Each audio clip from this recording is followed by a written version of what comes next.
हमारे बीच में समीर सुभाष वर्तक जी हैं जो महाराष्ट्र प्रदेश कमेटी के पर्यावरण के अध्यक्ष हैं। मैं उनको आगे बुलाना चाहता हूं और दो शब्द उनको बोलने के लिए आमंत्रित करता हूं। प्लीज़ कृपया करके जोरदार उनका तालियों के साथ में उनका स्वागत करें। वो भी हमारे लिए निषेध करने के लिए, वो भी हमारा समर्थन करने के लिए यहाँ पे आए हैं। Praise the Lord. सर्वांना माझा नमस्कार। आज ख्रिस्ती समाज अन्याय निवारण समितीची तर्फे हा जो धरणे आंदोलनाचा म्हणजे धरणे आंदोलन ठेवलेलं आहे, त्यासाठी विशेष करून उपस्थित असलेले आणि आज खरोखर ह्या अन्यायाला वाचा फोडण्यासाठी नेतृत्व करणारे सन्माननीय प्रकाश आंबेडकर साहेब, सर्व सन्माननीय बिशप, सर्व सन्माननीय व्यासपीठावरील माननीय व्यक्ती, त्याचप्रमाणे महाराष्ट्राच्या कानाकोपऱ्यातून आलेले अनेक पास्टर्स आणि ख्रिस्ती बंधू भगिनी, सर्वांना माझा नमस्कार। ही वेळ का आलेली आहे? कारण संपूर्ण भारतामध्ये आपल्याला शालेय पाठ्यपुस्तक जे आहेत त्याच्या सुरुवातीलाच एक प्रतिज्ञा आहे जी आपण लहानपणापासून वाचत आलेलो आहोत की भारत माझा देश आहे आणि सारे भारतीय माझे बांधव आहेत। मग हा जातपात धर्म कुठे आला?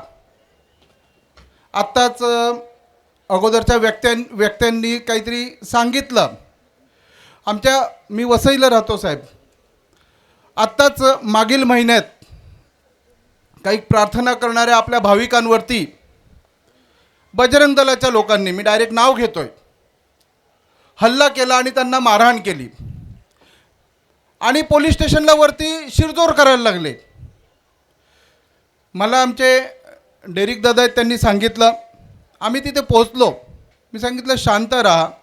इन्स्पेक्टरना एवढंच सांगितलं की जर का कोणाला काही अडचणीचा विषय असेल किंवा कायदा तोडून कोणी काही करत असेल तर त्यांनी तुमच्याकडे येऊन रितसर तक्रार करावी आणि तुम्हाला जर का वाटला की खरोखर कायदाचं उल्लंघन होत असेल तर तुम्ही कारवाई करावी। परंतु कोणावरती हात उचलणं आणि आपल्या मनासारखं त्यांना वागायला लावणं हे फार चुकीचं आहे। तर तिकडे असा विषय चालला की ते बायबलची प्रार्थना करतात। त्यांना सांगितलं, मी समीर वर्तक, माझ्या घरात भगवद्गीता आहे, बायबल आहे, कुराण आहे, मी सर्व वाचतो, मग तुम्ही मला अरेस्ट करणार का? इमिडिएट इथे काही त्यातले सहकारी आहेत, तुम्हाला सांगतो की पोलिसांशी व्यवस्थित बोलणं झाल्यानंतर पोलिसांनी एवढंच सांगितलं की तुम्ही शांत राहा आणि सर्व त्या जातीवादी संघटनेच्या लोकांना पोलिसांनी कायदा काय असतो तो दाखवला। पण आपण आपल्या बाजूने कुठली चूक करता कामा नये। कधी कधी काय होते की आपल्यावरती अन्याय अत्याचार होतो आणि कायदा काय सांगतो ते आपल्याला लक्षात येत नाही। परंतु पोलिसांशी बोलताना किंवा मी नेहमी सांगतो की भारताला स्वातंत्र्य मिळाल्यानंतर महामानव भारतरत्न डॉक्टर बाबासाहेब आंबेडकरांनी भारताला एक राज्यघटना दिली आणि ती राज्यघटना धर्मनिरपेक्ष अशी राज्यघटना आहे। आम्ही CA-NRCच्या विरोधात पण मोठे मोर्चे काढले। विषय असा आहे की हे जे सगळे कायदे आहेत, मागील 10-12 वर्षापासून जी जातीयवादी सरकार आलेलं आहे, म्हणजे दंगलखोर आणि तडीपाऱ्यांचं, ह्यांनी काय केलं आहे?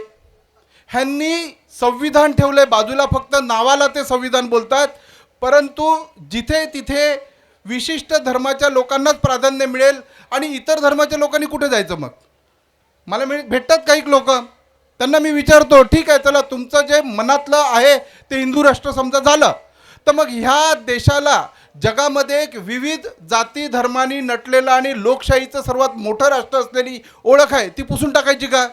मग ह्या देशातील मुस्लिम समाज आहे, आदिवासी समाज आहे, दलित समाज आहे, ख्रिश्चन समाज आहे, ह्यांनी कुठे जायचं?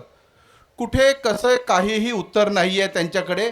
फक्त आपल्याला अशा निर्भीडपणे सर्वांसमोर आलं पाहिजे, कारण जोपर्यंत आपण निर्भीडपणे बाहेर उतरत नाहीत तोपर्यंत त्यांना आपण त्यांच्या विचारसरणीला शह देणार नाहीत। कारण असं वाटायला लागलं अरे त्यांचं सरकार आहे. अरे ते कोण आहेत? माणसं आहेत आणि या भारत देशात राहतात आणि भारत देशाचं संविधान, भारताची राज्यघटना ही धर्मनिरपेक्ष आहे.